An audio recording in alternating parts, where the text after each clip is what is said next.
Mais pour l'heure, nous allons parler sport avec Blaise Bugil. Salut Blaise. Salut tout le monde. On a beaucoup parlé de hockey cette semaine et on va continuer. Mais aujourd'hui, on quitte la glace pour le parquet, car à quelques centaines de mètres de la patinoire des Vernets, les rink hockeyeurs du Genève RHC jouent leur premier match à domicile en Ligue des Champions contre Oliveirense, demain au centre sportif de la Queue d'Arve.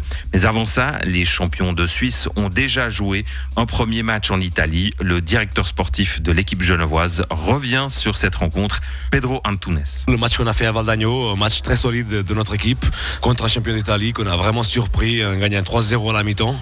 Ensuite, à 20 minutes de la fin, on avait toujours un score positif pour nous de 4-1. Malheureusement, on est encore des amateurs et les amateurs, ils ont toujours un temps de retard sur les pros, non seulement au niveau de l'appréciation des arbitrages, mais bien sûr aussi au niveau physique, parce que nous travaillons quand même moins qu'eux. Nous avons fini par perdre de 2 buts, mais un match super pour notre équipe. 7-5, c'est donc le score de ce match, un match perdu avec les honneurs dans un groupe aussi relevé. Voilà qui incite à l'optimisme avant la venue d'Oliveirense demain.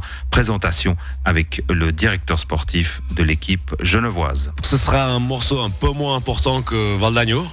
Je pense que si on arrive à rester sur les mêmes lignes que ce qu'on a fait à Valdagno, avec un petit peu de réussite aussi dans des moments importants, c'est souvent ça qui fait la différence, parce que les équipes généralement elles s'équivalent, et puis ça suffit, c'est un peu la réussite qui décide qui va gagner.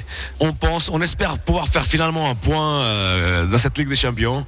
Je pense qu'Oliveirense pourrait être l'adversaire idéal pour le faire cette année. Mais attention, cette équipe venue du nord-ouest du Portugal s'annonce malgré tout redoutable. C'est une équipe qui a plusieurs champions d'Europe, champion du monde. Il a un joueur qui était champion du monde. Ils ont des jeunes juniors qui sont champions d'Europe juniors dans les 3 dernières années. Donc une équipe de très grande valeur, mais qu'on se réjouit de pouvoir défier. C'est pas non plus une équipe comme on a eu Porto l'année passée, ou avec plein de stars comme Pedro Gil, etc. C'est quand même une équipe qui est un cran en dessus de Porto et Benfica, ou de Liceo et Valdagno, qui sont les 2 autres adversaires que nous avons dans le groupe.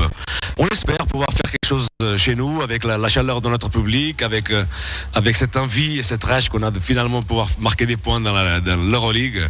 Pourquoi pas? À noter encore que notre interlocuteur Pedro Antunes, en plus d'être directeur sportif, devient également coach durant les matchs. Pedro Alves, ancienne gloire du championnat lusitanien, étant depuis le début de la saison entraîneur-joueur de l'équipe genevoise.